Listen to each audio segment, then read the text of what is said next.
Assalamualaikum warahmatullahi wabarakatuh. A'udzu billahi minasyaitonir rajim. Bismillahirrahmanirrahim. Alhamdulillahirabbil alamin. Wassalatu wassalamu ala asrofil anbiya'i wal mursalin wa ala alihi wa ashabihi ajmain. Amma ba'du. Qala Allah Ta'ala fil Qur'anil Karim. A'udzu billahi minasyaitonir rajim. Bismillahirrahmanirrahim. Ya ayyuhalladzina amanu kutiba alaikumus syiyam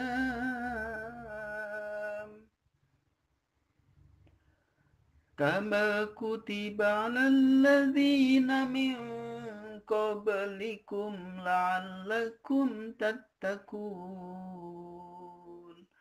Shadaqallahul azim. Pertama-tama marilah kita memanjatkan puji syukur kehadirat Allah Subhanahu wa taala yang telah memberikan berbagai macam kenikmatan kepada kita semua sehingga tahun ini kita bisa melaksanakan ibadah puasa. Sholawat serta salam saya sampaikan juga kepada junjungan kita, Nabi Agung Muhammad Sallallahu Alaihi Wasallam. Anak-anakku yang saya sayangi dan saya banggakan.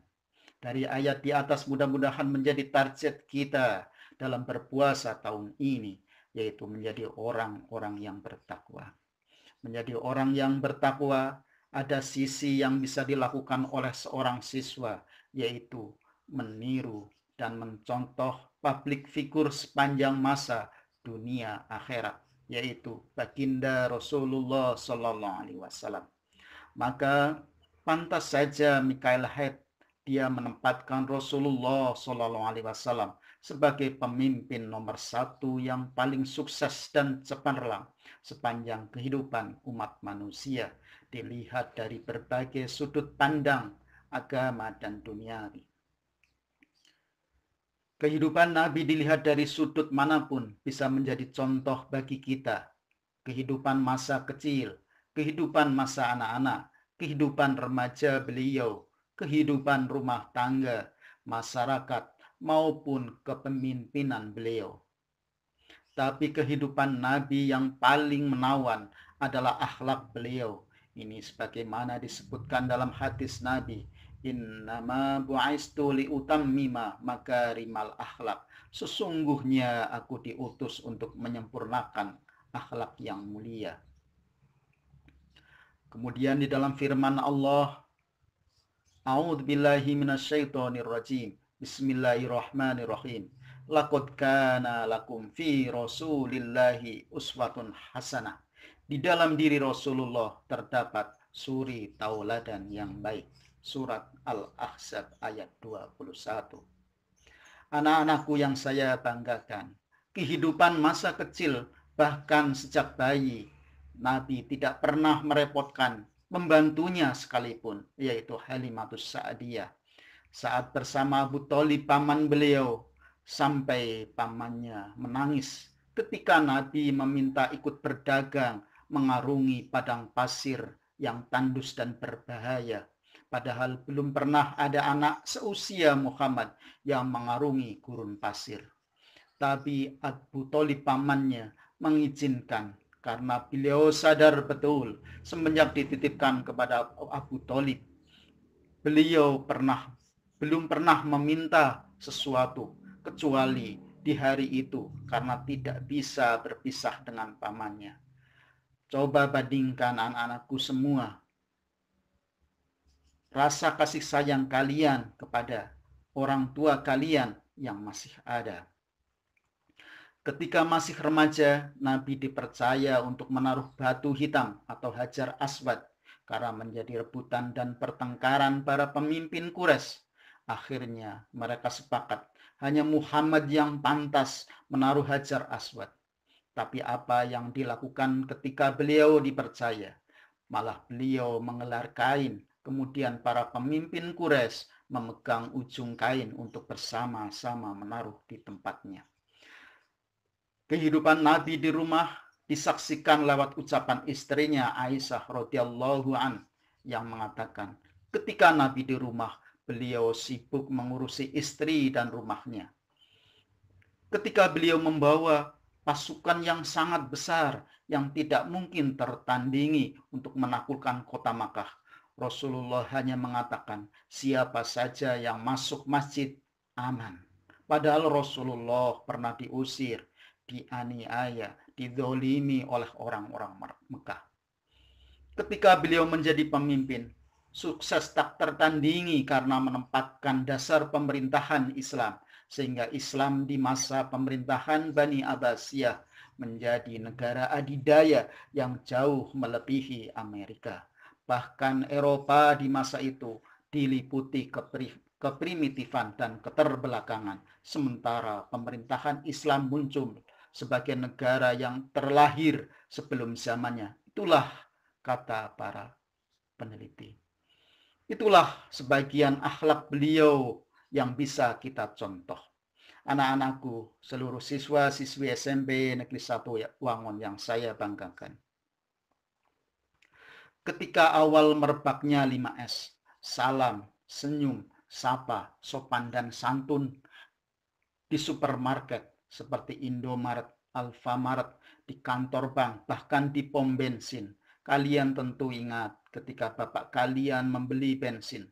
Kalian lihat petugas pom bensin. Kedua tangannya sudah ditempelkan di dada sebagai bentuk salam, senyum, sapa, sopan dan santun.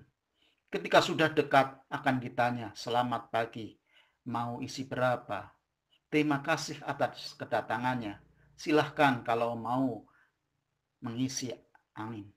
Sambil memberi hormat, bahkan kita mau pergi, mereka masih santun kepada kita dengan mengatakan mau pakai nota atau tidak dan terima kasih. Padahal kita cuma beli bensin Rp5.000. Sama juga ketika kita masuk Alfamaret atau Indomaret. SMP Negeri 1 Wangon jauh sebelum itu sudah menerapkan 5S. Salam, senyum, sapa, sopan dan santun. Maka apabila anak-anak SMP Negeri 1 Wangon bertemu dengan Bapak Ibu guru, mengangguk, senyum, mengucapkan Assalamualaikum, rame-rame berebut bersalaman dengan Bapak Ibu guru, itu biasa. Sekali lagi, itu biasa. Yang luar biasa adalah ketika mereka melihat Bapak Ibu dari jauh, berlari untuk bersalaman. Ketika mereka sedang kerepotan membawa tas atau mungkin membawa yang lain, mereka menyempatkan untuk bersalaman. Itulah anak-anak SMP Negeri 1 Wangon yang terdahulu.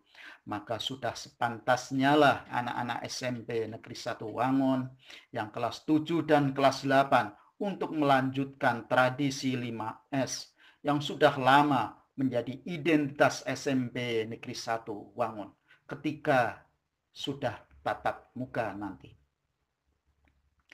Kedisiplinan anak-anak SMP Negeri 1 Wangon sudah terkenal, maka ketika penerimaan siswa baru jalur zonasi, ketika ada upacara di lapangan Wangon, SMP kita mengirimkan beberapa peleton, dan yang dikirim bukan anak-anak OSIS, bukan anak-anak regati, bukan anak-anak PMR, dan bukan peleton lain.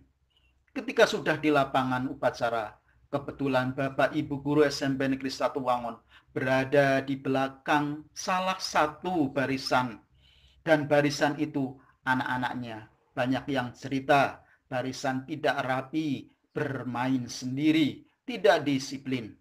Ternyata banyak Bapak Ibu guru lain yang menunjuk-nunjuk, itu SMP Negeri 1 Wangon, itu anak-anak SMP Negeri 1 Wangon.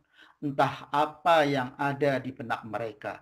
Apakah mereka senang dengan kondisi SMP kita, atau mereka prihatin, atau bahkan mereka berkata, itulah nasib SMP Negeri 1 Wangon. Itulah yang dilihat masyarakat. Anak-anakku yang saya banggakan, sekelumit cerita tadi, kita ternyata bersyukur bahwa barisan yang tidak rapi itu adalah salah satu SMP lain di wilayah Wangun. Sementara barisan SMP Negeri 1 Wangun berada di tempat lain dengan tetap sikap disiplin, tidak peduli dengan panasnya sinar matahari, berisiknya anak-anak sekolah lain, dan lamanya menunggu upacara dimulai. Maka saya berpesan kepada seluruh siswa, khususnya kelas 7 dan kelas 8. Itulah tanggung jawab kedisiplinan yang harus dipertahankan. Itu semua akan kita buktikan pada saat tatap muka. Dan nama besar SMP Negeri 1 Wangun ada di pundak seluruh siswa dan keluarga besar SMP Negeri 1 Wangun. Kurang lebihnya mohon maaf, mudah-mudahan menjadi perhatian untuk anak-anakku semua. Wabillahi taufik wal hidayah. Wassalamualaikum warahmatullahi wabarakatuh.